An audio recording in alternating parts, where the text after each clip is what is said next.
হবে না। এরশাদ সাহেবকে ধ্বংস করার জন্য বিএনপি আমাদেরকে মামলা হামলা দিয়েছে বারংবার, যখন তারা ক্ষমতা এসছে। এবার তারা ক্ষমতায় না এসেও নানান ভাবে মামলা হামলা আমাদের লোকের উপর দিচ্ছে বিভিন্ন জায়গায়।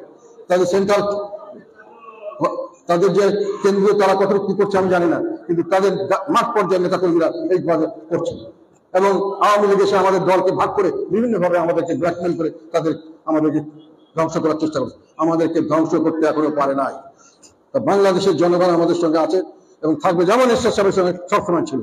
এতবার করে স্বৈরাচার বলার পর বাংলাদেশের কোন জায়গা থেকে এরশাদ সাহেবকে স্বৈরাচার হিসেবে গ্রহণ করাতে পারে নাই। বাংলা এত তার নামে দুর্নাম, এত অপবাদ, এত কিছু মামলা, এতভাবে তাকে বেজ্জত করা, তারপরেও দেশের জনগণ সর্বদাই যেখান থেকে যখন দাঁড়িয়েছে তাকে নির্বাচিত করেছে। জনগণ কোনো সময় ভুল করে না। কাজে আপনারা মনে রাখবেন, তারা নিজেরা খুব সস্তায় যাওয়ার জন্য যে কম্পিটিশন রোধ করার জন্য আওয়ামী লীগকে বাদ দেওয়া, আমাদেরকে বাদ দেওয়া, এই কম্পিটিশনে আমরা টিকে থাকতে হলে মাঠে দাঁড়িয়ে যান, মাঠে দাঁড়িয়ে যান। অন্যায় আমরা কোনো সময় কারো দোষ ছিলাম না। আমরা জনগণের কাজ করেছি, এখনো জনগণের কাজ করছি। আমরা এই আন্দোলনে না থাকলে আন্দোলন কত সফলতা আমরা জানি না।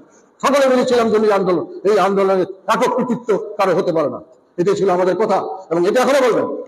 এবং দাঁড়ালে আপনার পাশে লক্ষ লক্ষ লক্ষ কোটি লোক আসবে, কোটি কোটি লোক আপনার পাশে আসবে।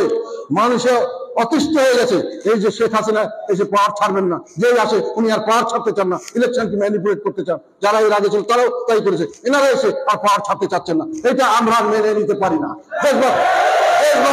দেশবাসী এই ম্যানিপুলেশনের রাজনীতি, এই ম্যানিপুলেশনের ইলেকশন আমরা মানবো না।